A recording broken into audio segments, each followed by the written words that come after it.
आशीर्वाद लेना तो सब चाहते हैं, बट किसी के घर पैदा हो जाए ऐसा भगवान कोई नहीं चाहता।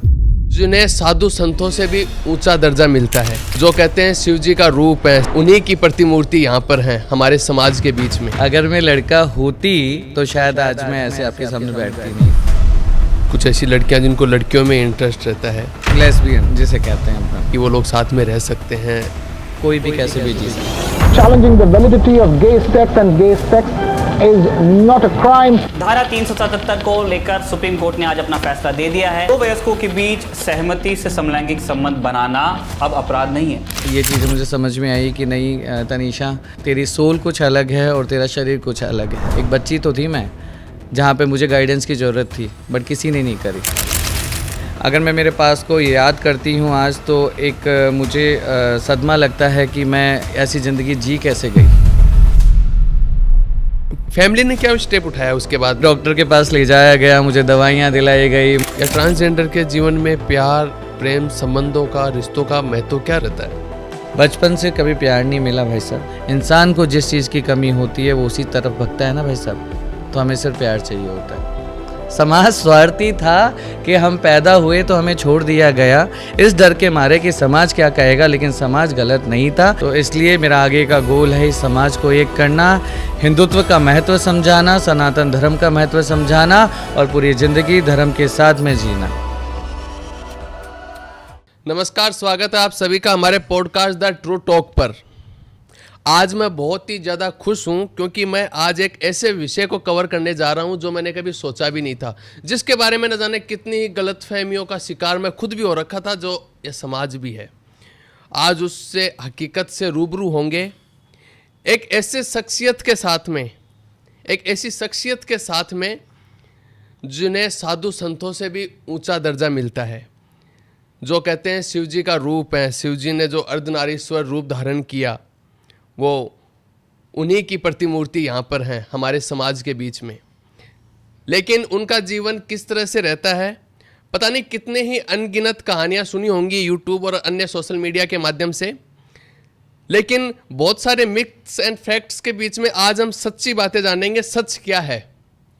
और हमारे साथ में जो हैं तनीषा जी, जो सनातन की झंडा लेकर के आज पूरे राजस्थान में प्रचार कर रही हैं, सनातन को लेकर के, धर्म को लेकर के, इंसानियत को लेकर के, यहाँ तक कि उनकी इतनी ही अच्छाई और सोशल वर्क को देखते हुए निवाई और चाकसू के लोगों ने उनको गोद ले लिया है।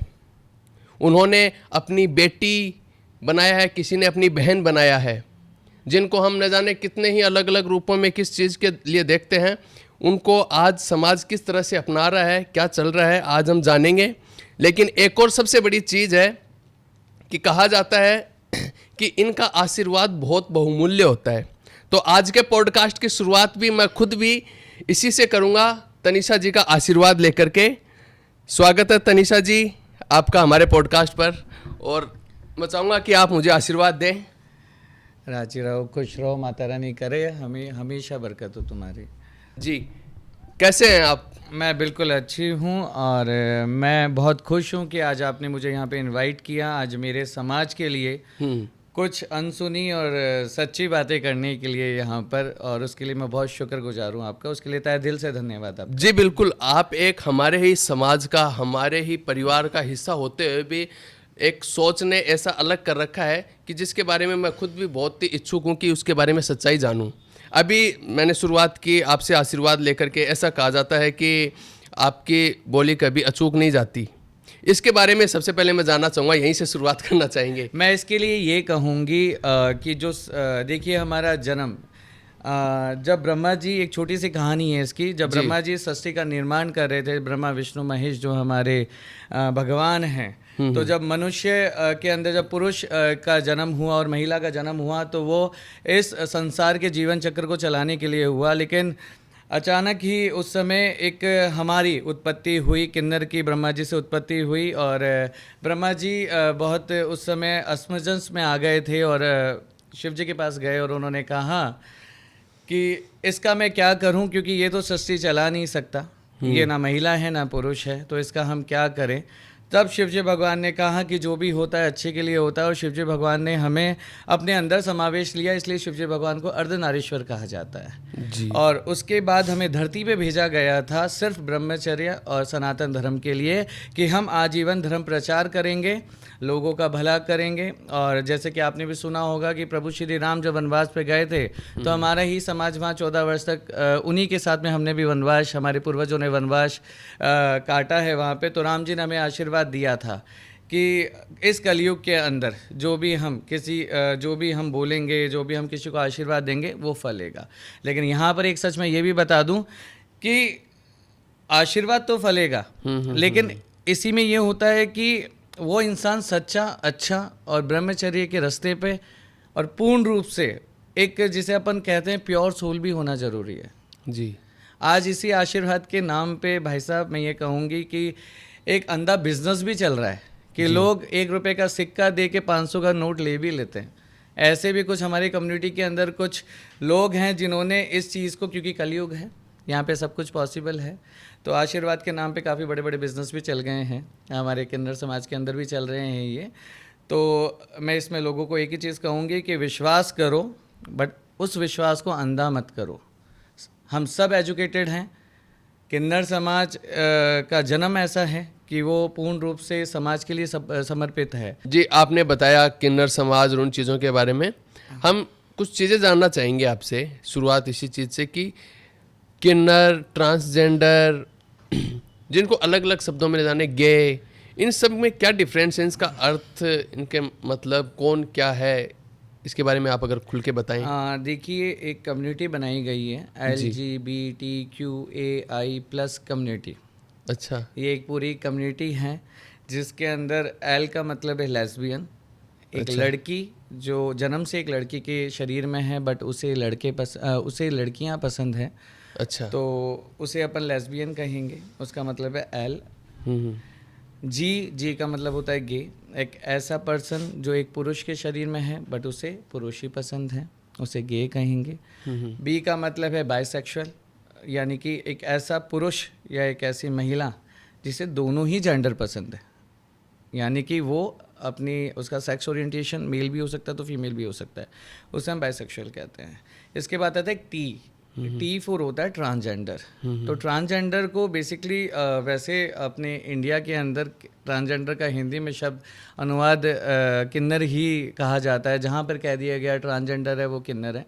जबकि ट्रांसजेंडर में भी अलग अलग वेरिएशंस होते हैं, ट्रांसमैन होता है, ट्रांस वीमेन होती है, इंटरसेक्स पर्सनैलिटी होती है।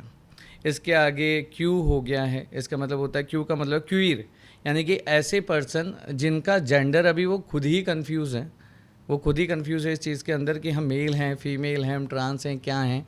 आपने देखा होगा बहुत सारी जगह कुछ ऐसे आपको लड़के दिखते होंगे जिनके बीएड भी रहती होगी, तो वो गेट अप फेमिनाइन भी रखते हैं, तो उनको हम लोग क्यूर के अंदर लेते हैं, वो ट्रांसजेंडर नहीं होते, वो एक कन्फ्यूज़न में जी रहे होते हैं उस समय। तो इसी तरीके से ये LGBTQAI+ करके कम्युनिटी है, लास्ट में A+ कर दिया गया है कि जहाँ कुछ समझ में ना आए वो A+ में डाल दो। तो ये जो आपने बताया, कुछ ऐसी लड़कियां जिनको लड़कियों में इंटरेस्ट रहता है, लेस्बियन जिसे कहते हैं अपन। लड़के हैं जिनको लड़कों में इंटरेस्ट रहता है, अभी शायद सरकार भी, कानून भी इसका प्रावधान है कि वो लोग साथ में रह सकते हैं, ऐसा इस बारे में? देखिए, इस बारे में अभी मैंने ये तो सुना नहीं अपने इंडिया के अंदर कि ये सब लीगलाइज है, ऐसा कुछ तो है नहीं। लेकिन हाँ, इतना है, स्वतंत्रता का अधिकार सबको है। अगर किन्हीं चीज़ों से समाज को कोई आपत्ति नहीं है तो कोई भी कैसे भी जी सकता है। अच्छा, आपके बारे में हम जानना चाहेंगे कि आप लड़का थे और अभी आप एक लड़की हैं, तो पहली बार आपको कब महसूस हुआ कि किस उम्र में कि आप लड़के के शरीर में एक लड़की हैं? देखिए, मैं आपको एक चीज़ बताना चाहूँगी कि आपकी लाइन थी कि मैं एक लड़का थी। हाँ। देखिए, मैं लड़का तो कभी थी ही नहीं। अच्छा। अगर मैं लड़का होती तो शायद आज मैं ऐसे आपके सामने बैठती नहीं। हमारा जन्म एक लड़के के शरीर में हुआ था। अच्छा। लेकिन उसे हम हिंदी में उभयलिंगी बोलते हैं। एक ऐसा पर्सन जो जन्म के समय पैदा होता है, बट उसके शरीर के कुछ ऑर्गन्स होते हैं जो विकसित नहीं होते पूर्ण रूप से, जो आगे जाके एक सर्जिकल प्रोसेस से गुजरते हैं और उसके बाद में वो अपने आप को पूर्ण रूप से एक फेमिनाइन, एक ट्रांसजेंडर के रूप में रूपांतरित करते हैं। वो मैं हूँ। आपने कब अपने आप को ट्रांसजेंडर के रूप में रूपांतरित किया? जब बच्चा बड़ा होता है तो उसको आई थिंक शायद 15-16 साल की उम्र में पता चल जाता है। बचपन में वो काफ़ी हरकत ऐसी करता है कि लड़कियों के कपड़े पहनना या फिर लड़कियों के साथ रहना, और जब उसके हार्मोन चेंज होते हैं उम्र के हिसाब से, तो अब आज एक लड़के के शरीर में जब मैं थी तभी भी मुझे लड़के ही पसंद आ रहे हैं। दैट टाइम मैं कंफ्यूज थी कि ये क्या सीन मेरे साथ हो रहा है। मम्मी की साड़ी पहनना या दीदी के कपड़े पहनना या स्कूल में कोई फंक्शन होना तो अपने आप को ऐसी रोल में पार्टिसिपेट करना जहाँ एक फ़ीमेल हो, तो वो चीज़ें मुझे अच्छी लगती थी। तो धीरे धीरे करके ये चीज़ें मुझे समझ में आई कि नहीं तनीषा, तू जिस शरीर में है वो शरीर तेरा नहीं है, तो तेरी सोल कुछ अलग है और तेरा शरीर कुछ अलग है। तो काफ़ी स्ट्रगल रहा मेरी लाइफ में, काफ़ी स्ट्रेस रहा मेरी लाइफ में, काफ़ी आप ये मान लीजिए डिप्रेशन के साथ में मैं बड़ी हुई हूँ। अगर मैं मेरे पास को याद करती हूँ आज तो एक मुझे सदमा लगता है कि मैं ऐसी ज़िंदगी जी कैसे गई, क्योंकि उस समय एक ऐसा टाइम होता है कि जब समझ में भी नहीं आता कुछ, ना कोई समझाने वाला होता है। एक बच्ची तो थी मैं, जहाँ पे मुझे गाइडेंस की ज़रूरत थी, बट किसी ने नहीं करी। जहाँ मैं बात रखती वहाँ उन सपनों को और उन हरकतों को दबा दिया जाता था कि नहीं नहीं नहीं नहीं, ये सब गलत है, ऐसा कुछ नहीं है, तो एक लड़का है, तो एक लड़का है, जबकि ऐसा कभी नहीं था। किस एज में आपको पता चला ये कि जब मेरे हार्मोन्स चेंज हो रहे थे और जब मैं मैच्योर होने की एज आ गई थी मेरी, जब मैं एस्टिमेट करीब 16, 17, 18 समथिंग, अच्छा। तो तब मुझे पता चला कि एग्जैक्ट मैं क्या हूँ। और जब फर्स्ट टाइम मैंने मेरी मॉम को कहा कि मम्मी मैं इस शरीर में खुश नहीं हूँ और एक घुटन होती है, मुझे बेचैनी होती है और ये सच में मेरा शरीर नहीं है, और जब मैं शरीर को देखती हूँ तो मुझे बहुत शर्मिंदगी फ़ील होती है। क्योंकि एक उदाहरण मैं आप ही से लेना चाहूँगी इस चीज़ पे। एक सवाल है मेरा, आप अभी एक पुरुष के शरीर में हैं तो you are happy with in your body, yes right ना? लेकिन अगर मैं कहूँ आपको साड़ी पहन के घूमना है या आपको सूट पहन के घूमना है, तो आप कितने दिन घूमोगे? शायद 1 मिनट भी नहीं या 5 मिनट भी नहीं। सोच के थोड़ा अजीब लगता है। लेकिन मैंने अपनी ज़िंदगी के काफ़ी टाइम मैंने अपनी ज़िंदगी के एक लड़के के कपड़े पहन के गुजारे हैं। तो आप सोचिए कि वो ज़िंदगी एक जेल से भी बढ़कर, यानी कि बहुत, मैं उस चीज़ को कोई शब्द ही नहीं कह सकती कि मेरी ज़िंदगी मैंने कैसे जी होगी। आपके माता पिता का, परिवार, रिश्तेदारों का, उनका क्या रिएक्शन था जब आपके उनका बारे में उनको रिएक्शन पता था चला? कि दिमाग ख़राब हो गया है, दिमाग से पागल हो गया है तू, और ये सब तो बिगड़ चुका है, ये वेस्टर्न कल्चर है। उनका ये सारे थे, और काफ़ी बार थप्पड़ भी खाई हूँ मैं अपने पापा से। जब मैंने फर्स्ट टाइम अपनी मम्मी को बताया तो मम्मी रोने लग गई थी, और पापा को पैरालाइज अटैक ही आ गया था कि वो ये सदमा ही बर्दाश्त नहीं कर पाए थे कि एक उनका बेटा एक ट्रांस है या उनका बेटा एक ट्रांसजेंडर हमारे है। समाज में काफ़ी उम्मीद रहती है एक पिता को अपने बेटे से। देखिए, उम्मीद होती है, मैं मानती हूँ, और उम्मीद पे खरे हम अभी भी उतर सकते हैं। ज़रूरी है शरीर होगा तो ही उम्मीद होगी? बिल्कुल। अजी, मैं एक चीज़ कहती हूँ कि मनुष्य से ज़्यादा इस दुनिया में स्वार्थी कोई नहीं है भाई साहब। जब लड़का पैदा हो गया तो वो ये अरमान लगा के उसे बड़ा करता है कि मेरा वंश बढ़ाएगा और बुढ़ापे का सहारा बनेगा। और लड़कियों की स्थिति तो अब सही हुई है थोड़ी बहुत कहीं जाके, नहीं तो पहले भ्रूण हत्या में मार दी जाती थी या कहीं सड़क किनारे किसी कचरे के डिब्बे में पड़ी मिलती थी। ये तो हमारी भला हो हमारी सरकार का, जिन्होंने काफ़ी कदम उठाए लड़कियों की भ्रूण हत्या पे। और आज भी लड़कियों को सिर्फ यही देखा जाता है कि 18-20 साल की हुई और शादी करो और दूसरों के घर का वंश चलाओ। इसी नज़र से हमारा समाज लड़कियों को देखता है। तो हम जैसे किन्नर से तो क्या उम्मीद करेंगे? ना हम वंश चला सके, ना हम नौकरी कर सके, और ना हम किसी का परिवार बांध सके। तो हमें तो जन्मते ही लोग कहते हैं कि किन्नर एक गाली के रूप में दिया जाता है। इसके अक्सर एक लाइन मैंने सुनी है, अक्सर बोला जाता है कि आशीर्वाद लेना तो सब चाहते हैं, बट किसी के घर पैदा हो जाए ऐसा भगवान कोई नहीं चाहता। बिल्कुल, बहुत बड़ी बात कही आपने, सच भी है। हाँ, कि आशीर्वाद लेने तो हज़ारों लोग आ जाएंगे, बट उनके घर ऐसा बच्चा पैदा हो जाए वो कोई नहीं चाहेगा। क्यों? भगवान आपके घर में पैदा हो रहे हैं, आप नहीं चाहोगे? चाहने चाहिए ना। अगर हम सच में एक भगवान का रूप है तो, अगर हमारी सच में हमारी सोल अच्छी है तो, और अगर सच में अगर ये समाज हमें भगवान का दर्जा देता है तो फिर क्यों नहीं हमें अपनाया जाता? जी बिल्कुल। आपने अपने जीवन में सबसे चुनौतीपूर्ण संघर्ष का क्षण कौन सा देखा कि आपको लगा कि ये, आज जब याद करते हो कि वो एक टाइम ऐसा था जहाँ बहुत ज़्यादा मुसीबतों से होकर गुजरना पड़ा आपको? देखिए, एक क्षण ऐसा नहीं था, ज़िंदगी का हर पल ऐसा था। जब मुझे हज़ारों चुनौतियों से गुजरना पड़ा, फर्स्ट टाइम जब मैंने अपने आप को अनाउंस किया मेरे फैमिली को, वो मेरे लिए बहुत बड़ी चुनौती थी। फैमिली ने क्या स्टेप उठाया उसके बाद में जब आपने मुझे decide मानसिक डॉक्टर के पास ले जाया गया, मुझे दवाइयाँ दिलाई गई, मुझे हार्मोन्स मेरे चेक करवाए गए, बहुत सारी उन्होंने प्रतिक्रिया करी। और जैसा कि मैं कह रही हूँ कि हर मोमेंट पे एक संघर्ष था, और आज भी है, आज भी है, मैं कह रही हूँ। डॉक्टर से चेक करवाया तो डॉक्टर्स का क्या रिप्लाई था? डॉक्टर ने मुझे कहा कि आप आउट ऑफ इंडिया चले जाएं, आप बैंगलोर चले जाएं, पुणे चले जाएं, जयपुर आपके लिए नहीं है।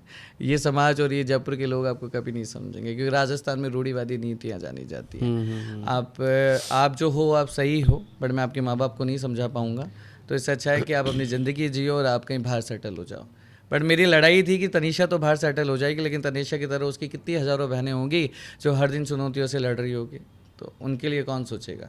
जी, आज आप उनकी काफ़ी हेल्प कर रही हैं। हाँ, आज मैं मेरे समाज में कुछ मेरी ऐसी बहनें हैं जिनको बहुत सारी चीज़ों की ज़रूरत होती है, तो मैं उनकी मदद करती हूँ। सबसे मेन है गाइडेंस। बिल्कुल। कभी कोई ऐसा केस आया आपके पास में जो आप पास्ट से गुजरी हैं, वही आज इस स्थिति से गुजर रहा है और वो आपकी एडवाइस लेना चाहे? बहुत सारे हैं, एक नहीं है, बहुत सारे हैं। किसका नाम लूँ मैं? एक नहीं है, बहुत सारे हैं। मेरी बहुत सारी बहनें हैं जो हर दिन मुझे कॉल करती हैं, क्योंकि देखिए हमारे समाज में एजुकेशन 0 है, 0.1% आप मान लीजिए ट्रांसजेंडर एजुकेट नहीं है। अब होने लगे हैं, लेकिन पहले नहीं थे। तो सबसे मेन है, जब बच्चा बड़ा होता है तो ब्लैंक होता है। एक उदाहरण लीजिए, आपके फ़ोन में जैसा एप्लीकेशन इंस्टॉल होगा, मोबाइल वैसे ही काम करेगा। एक बच्चा जैसे जैसे बड़ा होगा, अगर वो संघर्षों और दुनिया की नफ़रत के साथ में बड़ा हो रहा है, तो वो वैसे ही रहेगा, अग्रेसिव ही रहेगा। तो आज बहुत सारे बच्चे हैं जो मेरे पास आते हैं, जो बोलते हैं कि दीदी किस तरीके से हम हमारे डॉक्यूमेंट बनाएं, दीदी किस तरीके से हम हमारी सर्जिकल प्रोसेस से गुजरे, दीदी हमारा फ्यूचर क्या है, हम करें क्या। तो बहुत सारे सवाल हैं, बहुत सारे बच्चे हैं मेरे पास में, मेरी तरह मेरी बहनें हैं छोटी छोटी, जिनकी मैंने मदद करी है। अभी भी हम लगातार देख रहे हैं सोशल मीडिया के माध्यम से आप अभी भी लगातार मदद कर रहे हैं, कभी किसी संस्थान को बड़ी मोटी रकम डोनेट कर रहे हैं आप। देखिए मैं इस चीज़ में एक चीज़ कहूँगी कि तनीषा की कोई मोटी रकम तनीषा ने कहीं डोनेट नहीं करी। मैं एक एजुकेटेड हूँ, मैंने MBA किया था, और मैं शिक्षा को सर्वप्रिय मानती हूँ कि शिक्षा ही एक ऐसी ताकत है जो हमें धारणा सिखाती है, हमें बोलना सिखाती है, समाज में हमें कंधे से कंधा मिला के बैठना सिखाती है। आपने MBA किया है? जी बिल्कुल। तो उसी शिक्षा के लिए मैं काम कर रही हूँ कि आज चाहे महिला हो, पुरुष हो या ट्रांस हो, शिक्षा का अधिकार सब पर है भाई साहब। आज मैं हमारे निवाई और चाकसू में गद्दी पे बैठी हूँ, और आज मेरे निवाई चाकसू के मेरे हजारों भाइयों ने मुझे पूरी परंपरा के साथ में लुगड़ी उड़ाकर अपनी बहन बेटी बनाया, गोद लिया मुझे, और उन्हीं के बच्चों, क्योंकि देखो मैं अपना वंश बढ़ा नहीं सकती, मैं वंश चला नहीं सकती, जो मेरा परिवार है वो मेरे सारे गांव वाले हैं। तो निवाई चाकसू के लोग ही आपका परिवार? हाँ, जो मेरी बधाई का पैसा आता है वो मैं 50% मैंने डोनेशन के लिए बोल रखा है कि वही मेरी सरकार है, वही मेरा परिवार है, उनसे लेके उन्हीं पे लगा जाऊंगी जब तक इन शरीर में सांस है। ये कैसे स्टार्ट हुआ ये किसान निवाई चाकसू का, इसके बारे में हम विस्तार से जानना चाहेंगे। हमारे किन्नर समुदाय के अंदर गुरु चेले की परंपरा होती है। मैं जयपुर में सांगनेर घराने से मुन्नी बाई की पोती हूँ और हीना बाई की चेला हूँ। तो हमारे किन्नर परंपरा के हिसाब से हमारे एरिया बटे होते हैं, जिसमें मेरी गुरु का जो एरिया था उस एरिया का एक पार्ट है निवाई और चाकसू, जिसमें मेरे गुरु के द्वारा मुझे ये एरिया दिया गया। निवाई, चाकसू, कोटखावदा, जिलाई, 4 गांव मुझे दिए गए। तो जहाँ पर मैं गद्दी पर बैठी और वहाँ की मैं गुरु बनी। तो उसके बाद जब मैं वहाँ की गद्दी पर बैठी तो वहाँ पे जो भी, जैसे किन्नर समाज आपने सुना होगा बधाइयों में जाते हैं, तो मैं किन्नर समाज की जैसे बधाई, चाहे बच्चे की बधाई हो या शादी की बधाई हो, तो जो पैसा जो आता है, जो बधाई का पैसा आता है, वो हम समाज में ही वापस लगा देते हैं। ये क्या मंडलेश्वर, महामंडलेश्वर ऐसा भी कुछ होता है, नाम सुना है, इसके बारे में आप कुछ विस्तार से जानकारी दें। मंडलेश्वर, महामंडलेश्वर वो लोग होते हैं जो पूर्ण रूप से सनातन धर्म के लिए काम करते हैं। अच्छा। जो पूर्ण रूप से ब्रह्मचर्य की पालना करते हैं, सनातन धर्म के लिए जाने जाते हैं, जो अपनी जिंदगी पूरी आने वाले समाज और धर्म के लिए लगा देते हैं, वही मंडलेश्वर और वही महामंडलेश्वर होते हैं। क्या इसमें जाति का कोई महत्व है? क्या इनमें जातिवाद इनमें भी होता है जैसे वो अदर समाज में चल रहा है? देखिए हमारे किन्नर समाज में भी सेम है, जातिवाद है। यहाँ पर भी हिंदू मुस्लिम, क्योंकि हर घर में किन्नर पैदा होते हैं। हिंदू में भी किन्नर पैदा होंगे तो मुस्लिम में भी किन्नर पैदा होंगे, सिख में भी होंगे तो ईसाई में भी होंगे। तो हमारी कम्युनिटी के अंदर भी किन्नर समाज में भी काफ़ी ये चीज़ें होती है कि जहाँ पर जिनका ज़्यादा होगा, बहुमत ज़्यादा होंगे, वो लोग उनके हिसाब से पूरा समुदाय आगे चलता है। अच्छा, समाज में ट्रांसजेंडर को लेके सबसे बड़ी गलतफहमी आपने क्या सुनी है कि ये लोग ये सोचते हैं ये काफ़ी गलत है? समाज में ट्रांसजेंडर को लेके सबसे बड़ी गलतफहमी जो आप कह रहे हैं कि लोग क्या सोचते हैं, हाँ। मैं तो कहती हूँ कि ये सवाल पूछने की जगह आप ये पूछते कि ट्रांसजेंडर समाज के अंदर ऐसा क्यों करते हैं कि लोगों को परेशान करना, दिल दुखाना, लड़ाई झगड़े करना। आपने सुना होगा ट्रांसजेंडर इन एक्टिविटी में काफ़ी पाए जाते हैं। हम देखते हैं कि ट्रांसजेंडर जैसे आप बताएं बधाइयों में इन सब में बहुत अच्छे हैं, शिक्षा का सारी चीज़ें लेनी चाहिए। जैसे आप हैं, आप आज पढ़ी लिखी हैं, शिक्षित हैं, MBA किया है आपने, और इतने लाखों लोगों का सपोर्ट है आपके पास में बिकॉज ऑफ योर एजुकेशन। लेकिन कुछ लोग ऐसे हैं जो हम लोग देखते हैं कि जैसे गाड़ी रुकी, नॉक नॉक, अब उनको 10, 20, 2 ऐसा भी सुनने में आता है, कहीं देखने में मिलता है। कुछ ऐसे भी लोग चले जाते हैं शादियों के अंदर जहाँ पे एक अच्छा खासा खुशी का माहौल रहता है, वहाँ पे 2 रुपए के चक्कर में वो बिगाड़ देते हैं माहौल। देखिए, इस चीज़ के लिए मैं ये कहूँगी कि हमारे किन्नर समाज के अंदर काफ़ी रूल्स और रेगुलेशन और परंपराएं होती है। हम कभी भी बैगिंग नहीं करते हैं भाई साहब, हम कभी ट्रेनों में नहीं मिलेंगे, हम कभी चौराहे पे नहीं मिलेंगे, हम कभी किसी बारात में रात को नहीं मिलेंगे, वो काम हमारे नहीं है। अच्छा। हमारे किन्नर समाज के अंदर हमारे गुरुओं के हिसाब से हम सिर्फ बधाइयाँ, यानी कि हम रीत गाते हैं, हम भीख नहीं मांगते। अच्छा। आज कृष्ण भगवान हुए चाहे राम भगवान हुए तो हमारे पूर्वजों ने उनको अपनी गोदी में खिलाई और रीत गाई, भजन गाए, रीत गाई, जिसकी हमें बधाइयाँ मिली। तो वही चीज़ें आज हम किसी के बच्चे होने पे, दुल्हन आने पे हम लोग रीत गाने जाते हैं, हम भीख मांगने नहीं जाते। लेकिन आज जिस तरीके से आप ही के समाज की मैं बात करती हूँ कि एक महिला आपके घर की बहू भी है, बेटी भी है, माँ भी है, तो एक महिला कोठे पे बैठी वेश्या भी है। लेकिन अब उस वेश्या को देखते हुए अपन हर महिला को उसको एक ही आंख से नहीं आंकेंगे। उसी तरीके से हमारे किन्नर समाज के अंदर हम गद्दी बद्दी किन्नर हैं, हम घराने वाले किन्नर हैं, जो जिनके कुछ नियम होते हैं, कुछ कायदे होते हैं, कुछ परंपराएं होती है, जिनके ज़िंदगी का लक्ष्य होता है सनातन धर्म के लिए जीना, ब्रह्मचर्य की पालना करना।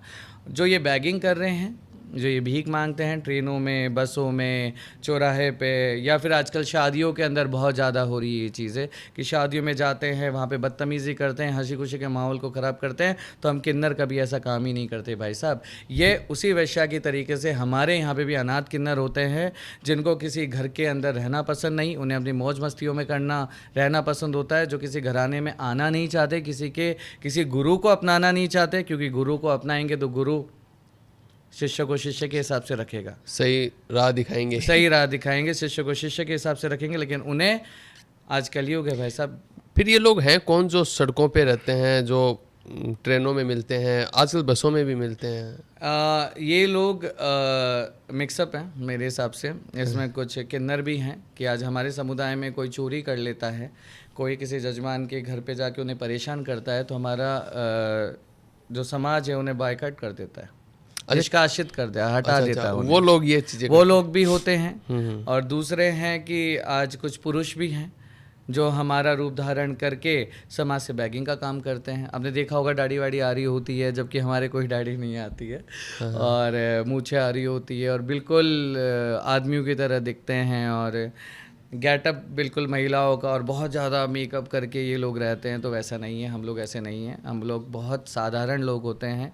हमारा काम माता रानी का और भगवान के भजन करना है, और सनातन धर्म के लिए काम करना है, समाज उत्थान के लिए काम करना है, समाज में होने वाली बुराइयों के लिए काम करना है। कुछ लोग तो ऐसा फर्जी भी मिले, ऐसा न्यूज़ में देखने को मिलता है, बहुत बार उनकी पिटाई होती है, जो झूठ मूठ की क्लीन शेविंग करके वो lipstick totally agree with you कि हमारे समाज में, क्योंकि आज जिस तरीके से मैं आपको कह रही हूँ कि जैसे आज आपने ये पॉडकास्ट स्टार्ट करने से पहले आपने मेरा आशीर्वाद लिया, तो आपने मुझे भगवान का दर्जा दिया, तो वही है कि लोगों ने इसको एक बिजनेस बना दिया भाई साहब। आज असली लोग तो सामने आते ही नहीं हैं, जबकि दूसरे लोग सामने आके पता नहीं क्या क्या बोल जाते हैं, या फिर वो लोग आके इस चीज़ का फ़ायदा उठाते हैं।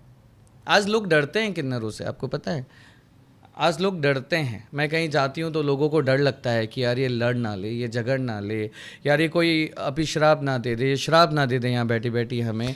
बिल्कुल, मैं भी ये बचपन से सुनता आ रहा हूँ कि ये जो मांगे उनको दे देना चाहिए, क्योंकि इनका बोला हुआ फल फूलता तो मैं है। आपसे एक सवाल पूछती हूँ जी, मैं आपसे अभी 1 लाख रुपए मांगती हूँ, अब दे दो लाओ मुझे, नहीं तो शराब दे दूंगी, क्या ये फैक्ट है? ये सीरियसली ये लीगल चीज़ है?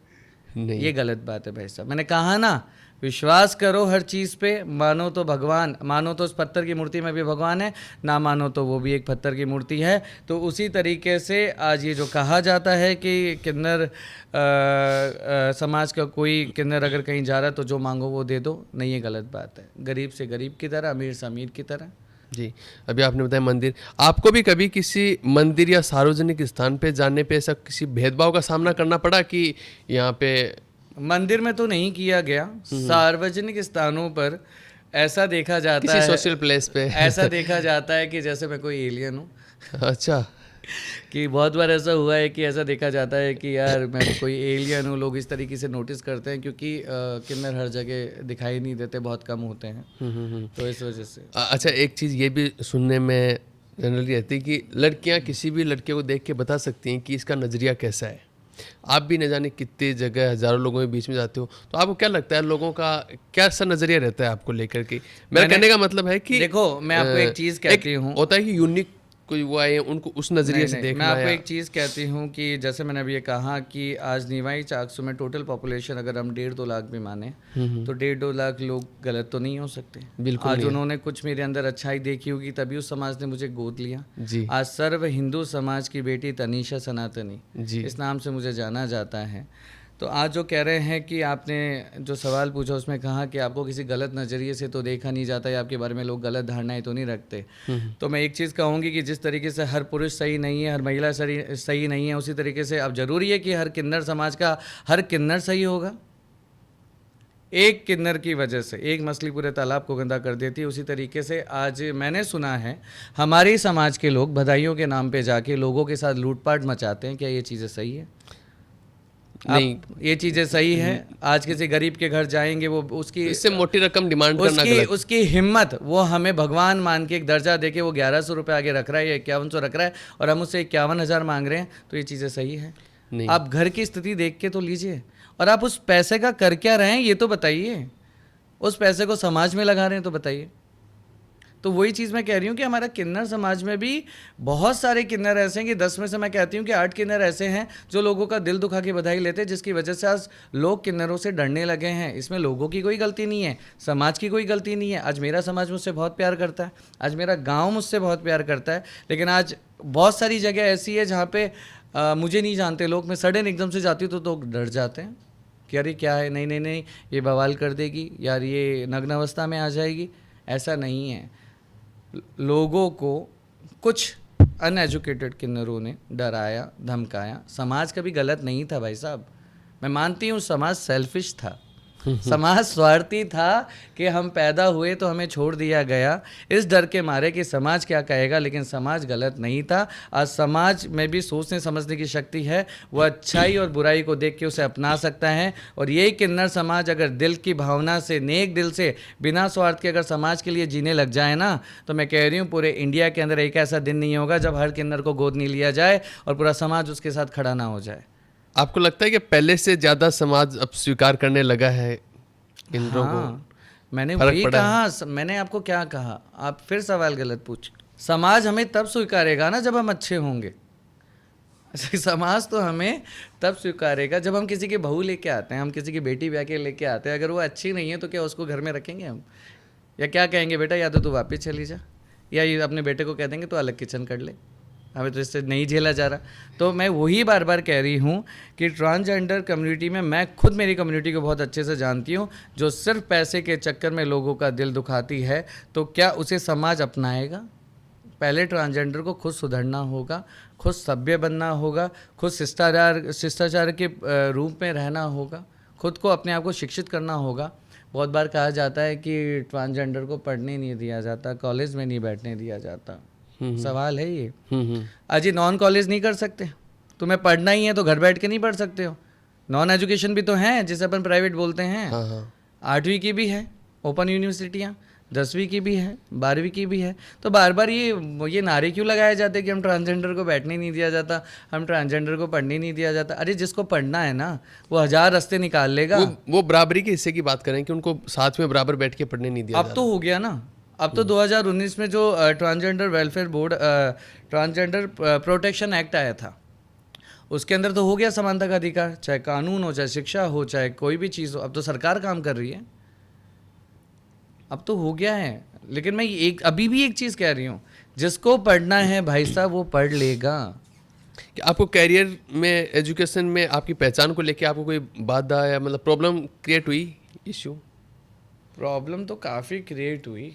जैसे ये था कि जब मैं एजुकेशन कर रही थी, जब मुझे रहना था किसी हॉस्टल में, तो that time I was confuse कि मैं बॉयज़ हॉस्टल में जाऊँ या गर्ल्स हॉस्टल में जाऊँ, और मैं जाऊँ तो कैसे जाऊँ। अच्छा तब आपने जो आपने बताया हार्मोन चेंज करवाने पड़ते हैं फिर वो नहीं करवाया था तब आपने?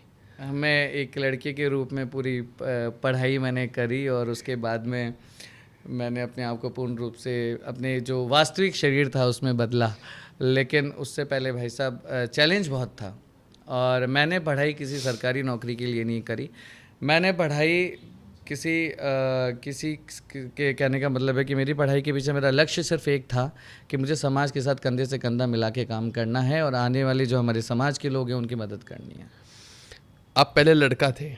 मैं फिर कहूंगी कि मैं एक लड़के के शरीर में थी, मैं लड़का नहीं थी। तो क्या उस वक्त अगर मैं लड़का होती तो शायद मैं आपकी तरह पैंट शर्ट पहन के और अच्छे से बैठी होती। आप पहले लड़के के शरीर में थी, तो वो आपके मेल फ्रेंड थे पहले? नहीं, फ्रेंड्स तो कभी बने ही नहीं, क्योंकि वही मैं कहूँगी कि अगर मेल फ्रेंड होते तो अट्रैक्शन होता। फीमेल फ्रेंड बनाती नहीं क्योंकि उनको दिख कुछ और रहा था।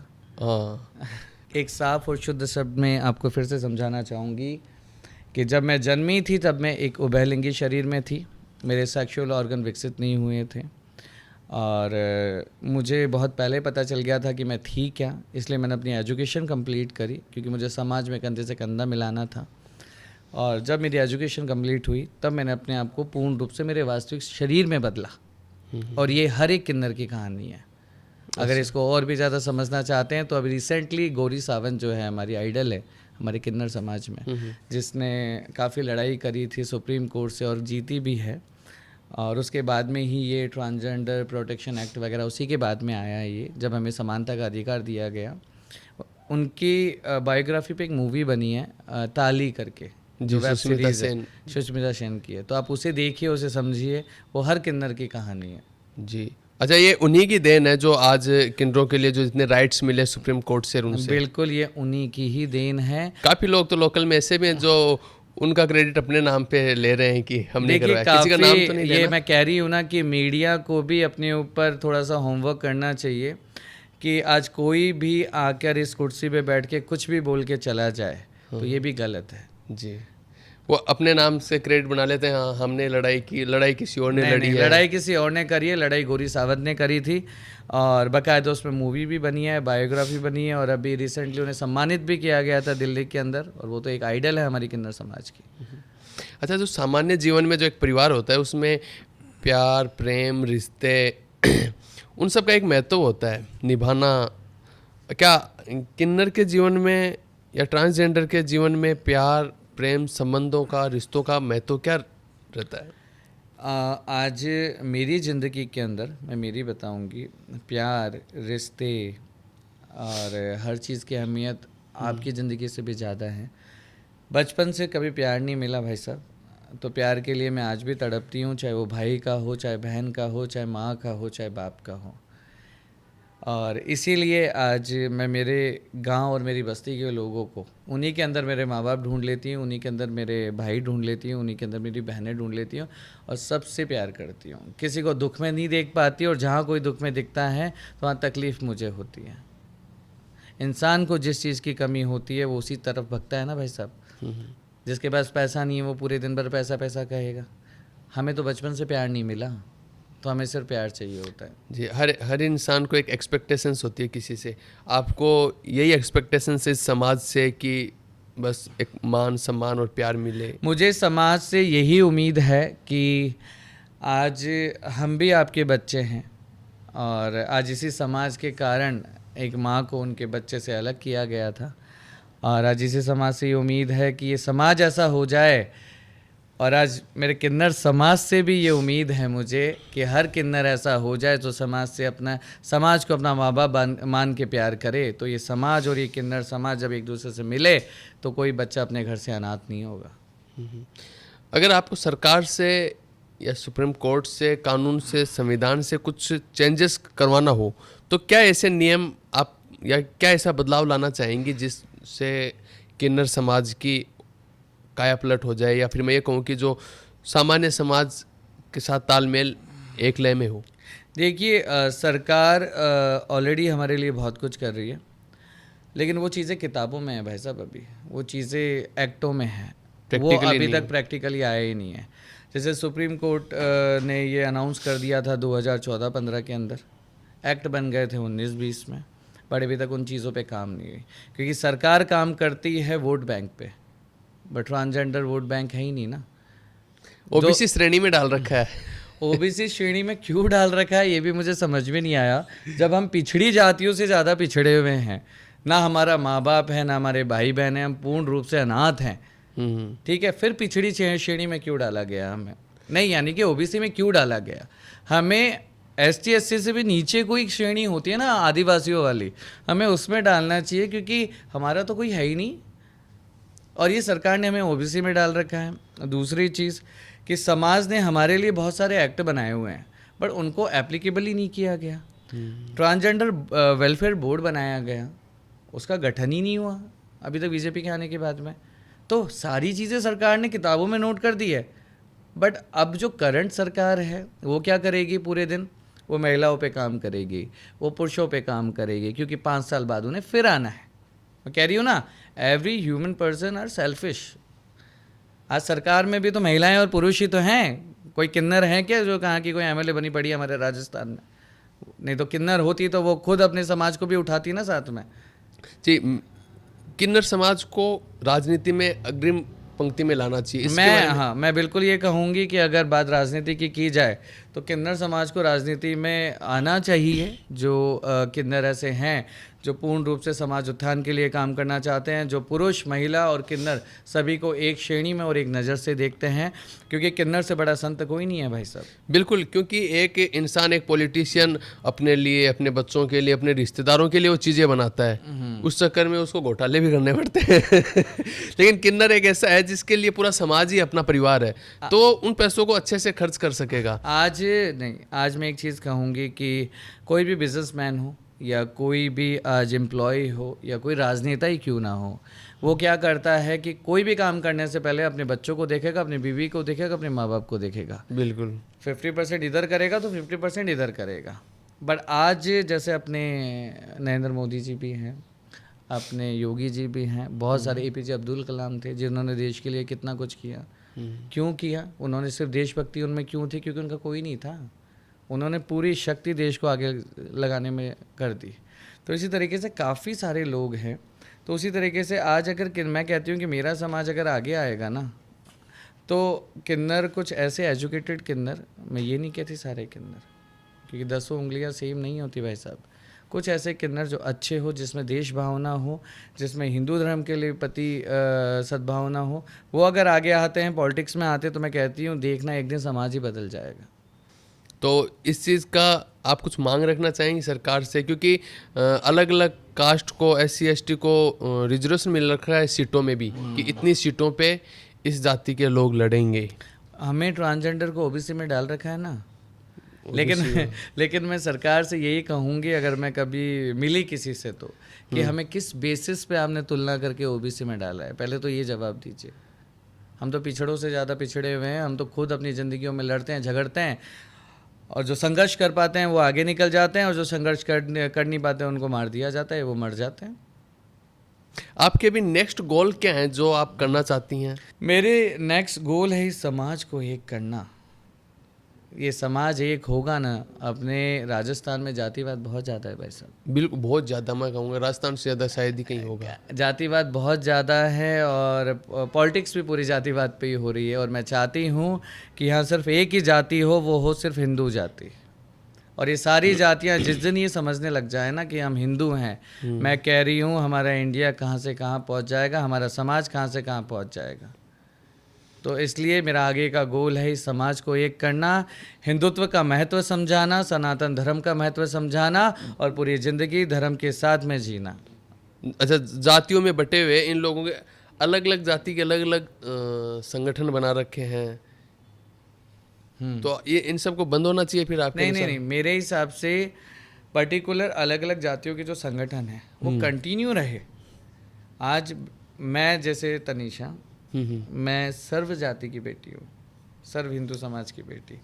एक बनिया मुझे मिल जाए, एक राजपूत मुझे मिल जाए, एक गुजर मुझे मिल जाए, एक माली मुझे मिल जाए, मैं सबको पकड़ के एक कर दूँ और इनको ऊपर धकेल दूँ। यही तो है जी। काम, तो डिपार्टमेंट्स वाइज ही होंगे। जातियों में रहो पर भावना तो एक रखो, हिंदुत्व की भावना तो रखो आप, तो वो चीज़ है। अभी हमने देखा आपके हाथ के ऊपर ये चोट लग रखी है। हाँ जी, इसके बारे में कुछ आप टिप्पणी करना चाहेंगे? देखिए अभी रिसेंटली 2 महीने पहले मैंने एक मुद्दा उठाया था। हमारे किन्नर समाज में कुछ दूसरे समाज के लोग थे जिन्होंने मुझे दबाने की पूर्ण रूप से कोशिश की गई थी, क्योंकि मैं सनातन धर्म के लिए काम कर रही हूँ और मैं पूर्ण रूप से समाज के लिए काम कर रही हूँ, जिसके अंदर मैंने कहा कि मैंने मेरी बधाइयों का पैसा 50% डोनेशन के लिए भी बोल रखा है। और आज सरकार काम करे ना करे, तनीषा उस हर गरीब इंसान, उस हर गरीब परिवार की मदद करेगी जहाँ ज़रूरत होगी। टंकी लगवानी तो टंकी भी लगवाऊंगी भाई साहब, और वाटर कूलर लगवाना है तो वाटर कूलर भी लगवाऊंगी, चाहे सरकार लगाए ना लगाए, मैं मेरे समाज के लिए काम करूंगी। तो आज मेरा ही किन्नर समाज मेरा दुश्मन बना पड़ा है और उसी चीज़ की लड़ाई थी ये कि काफ़ी बार मुझे धमकियाँ भी मिलती है कि तनीषा ये सब मत कर, नहीं तो हम ऐसा कर देंगे, हम वैसा कर देंगे। लेकिन हम तो वो शेरनी है भाई साहब, जो 1000 शेर भाइयों की इकलौती बहन हूँ मैं। तो हमें तो लड़ना है और धर्म के लिए काम करना है। अच्छा, हम देखते आ रहे हैं कि आप चाकसू निवाई में, आप गौशाला के अंदर, चाहे पैसों की बात हो, चाहे किसी चीज़ की बात हो, अनाज की बात हो, काफ़ी जगह आप कूलर वगैरह लगाने की बात हो, गर्मियों में सेवा का कोई मौका नहीं छोड़ रहे हैं। हालांकि ऐसा आम तौर पे देखने को नहीं मिलता है, या फिर कोई जो करता है उसके पीछे कहीं ना कहीं बहुत बड़ा राज होता है। आज के टाइम में कोई या तो सेवा करता है, डोनेशन करता है अपना इनकम टैक्स बचाने के लिए, या फिर कोई करता है अपनी राजनीति चमकाने के लिए। तो हम आपसे जानना चाहते हैं कि आप ये जो कर रहे हो इसके पीछे का राज या रीज़न क्या है? देखिए, मैं आपको फिर एक चीज़ कहूँगी कि मैंने कहा था कि पहले ही मैंने स्टार्टिंग में कहा था कि एक मनुष्य जो होता है, चाहे पुरुष हो महिला हो, वो सबसे बड़ा स्वार्थी इंसान होता है। जो आप भी कह रहे हैं कि किसी न किसी रीज़न से वो सेवा भाव करते हैं जी। अब आप मुझे एक चीज़ बताइए कि अगर आज मेरे माँ बाप साथ होते तो क्या मैं उनकी सेवा नहीं करती? जी बिल्कुल। आज अगर मेरे खुद के बच्चे साथ होते, अगर मैं इस काबिल होती, भगवान ने उस लायक मुझे बनाया होता कि मेरा वंश होता, तो क्या मैं उनकी जिम्मेदारियां नहीं उठाती? तो आज जब मैं जिस गांव की बेटी हूं और जहां मैं ये सेवा भाव का काम कर रही हूं, चाहे वहां मैं किसी गरीब बच्चे की शादी करवाऊं या शादी में कन्यादान दूं, चाहे मैं वहां पर पानी की टंकी लगवाऊं या वहां शिक्षा के लिए पैसे डोनेट करूं, तो वो भी मेरा फ़र्ज़ है, जिसके पीछे कोई मतलब नहीं है। मैं उनको अपने माँ बाप और परिवार मानती हूँ, इसलिए मेरा दिल करता है, मैं करती हूँ।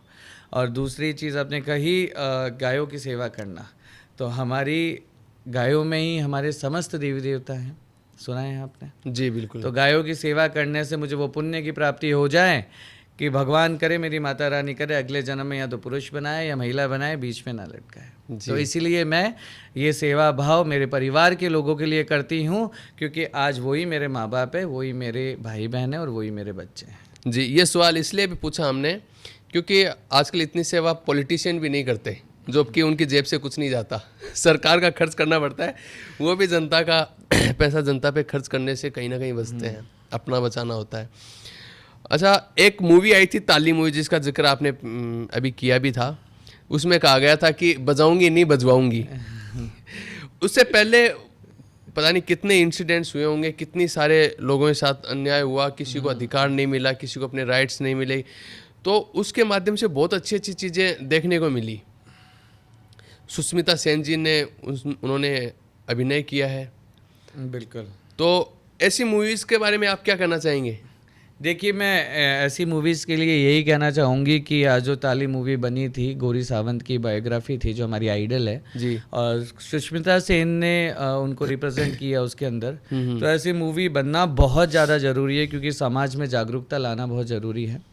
और एक आप मुझे कह रहे हैं कि मैंने ये सेवा भाव क्यों करती हूँ मैं, तो वो भी उसके पीछे भी एक ये मतलब ज़रूर है, मेरा भी थोड़ा स्वार्थ है कहीं ना कहीं, कि मैं आज मेरे समाज के लिए जो सोचा जाता है कि किन्नर समाज ऐसा होता है, लड़ाई झगड़ा करता है, किसी का सगा नहीं होता, आक्रोशित होता है, तो मैं चाहती हूँ कि मैं लोगों की इतनी सेवा करूँ, इतनी सेवा करूँ कि मैं उस समाज में सोच ही बदल दूँ कि अगर किसी के घर किन्नर पैदा हो जाए ना, तो इससे ज़्यादा अच्छा ना बेटा होगा ना बेटी होगी, या अगर किन्नर बेटी किसी के घर में जन्म गई तो उससे ज़्यादा सेवा कोई नहीं कर सकता।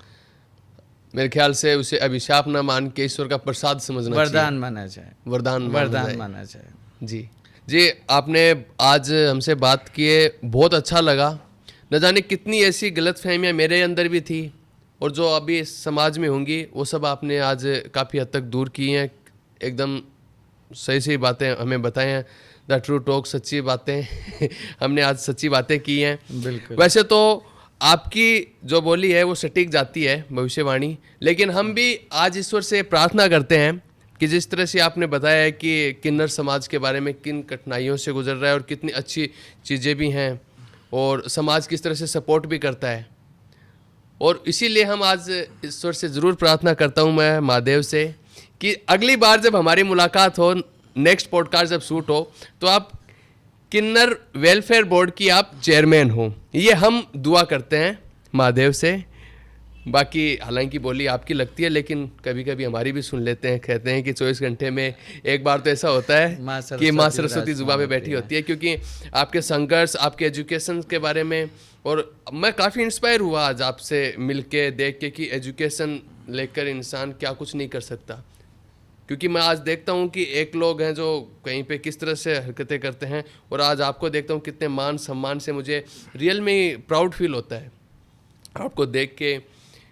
तो बहुत बहुत धन्यवाद, आप हमारे पॉडकास्ट में आए और हमें आशीर्वाद दिया, उसके लिए आपका आभार। मैं आपको लास्ट अपनी जाते जाते ये कहना चाहूँगी कि आपने जैसे अभी कहा कि आपने मुझे दुआएं दी है कि मैं नेक्स्ट टाइम आपके सामने बैठूं तो किसी ना किसी यानी कि वेलफेयर बोर्ड के चेयरमैन पद पे बैठूं। ये मेरी प्रार्थना है। मैं एक चीज़ इसके लिए ये कहूँगी कि चाहे भविष्य कुछ भी हो, बट मेरी भावना, मेरे विचार इसी समाज के लिए ऐसे ही रहेंगे। निस्वार्थ भावना से मैं समाज की सेवा करूंगी, चाहे मैं किसी पद पे हूँ या ना रहूं। जब तक इस शरीर में सांस है तब तक ये समाज मेरा और इस समाज की मैं, और ऐसे ही करके मैं काम करती रहूंगी। चाहे 1000 रोड़े लगाने वाले आ जाए, चाहे 1000 पत्थर मेरे कांटे बिछा दिए जाए मेरे पाँव, लेकिन फिर भी उन पे चलते हुए समाज की सेवा ऐसे ही करती रहूंगी मैंने ये प्रार्थना इसलिए भी की है क्योंकि किन्नर समाज को एक सही दिशा और दशा की ज़रूरत है।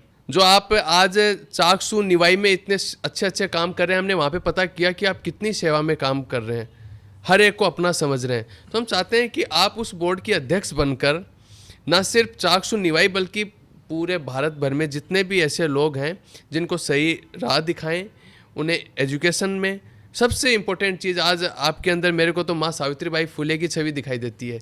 उन्होंने लड़ाई लड़ी थी, आप शिक्षा के लिए आज इस तरह से अग्रसर हो रहे हैं, तो बहुत बड़ी चीज़ें। इसलिए हम प्रार्थना कर रहे हैं ईश्वर से कि आप उस अध्यक्ष पद पे बैठ करके संपूर्ण किन्नर समाज को अच्छे से सही दिशा में आगे ले जाएं, शिक्षित करें और हर एक अधिकार हक दिलाएं, अच्छे पदों पर जाएं, ना कि वो भी किसी सड़कों पे खड़े रहें, और वो आपके जैसे अध्यक्ष होने के बाद ही पॉसिबल है। नहीं, बिल्कुल आप सही कह रहे हैं। और मैंने कहा कि भविष्य कुछ भी हो जी, भावनाएं नहीं बदलनी चाहिए। जी जी तो मैं किन्नर समाज के लिए तो काम करूंगी ही करूंगी, लेकिन आज एक महिला होने के नाते, एक महिला किन्नर होने के नाते, आज मेरी महिलाएं भी मेरे साथ में हैं, मेरी माताएं, मेरी बहनें भी साथ में हैं, तो उनके हक के लिए भी मुझे लड़ना है। जी जी, धन्यवाद। मैंने शुरुआत आपके आशीर्वाद से की थी, मैं समापन भी आपके आशीर्वाद से कर रहा हूँ कि आप आए, उसके लिए बहुत बहुत धन्यवाद। आपका बहुत बहुत धन्यवाद।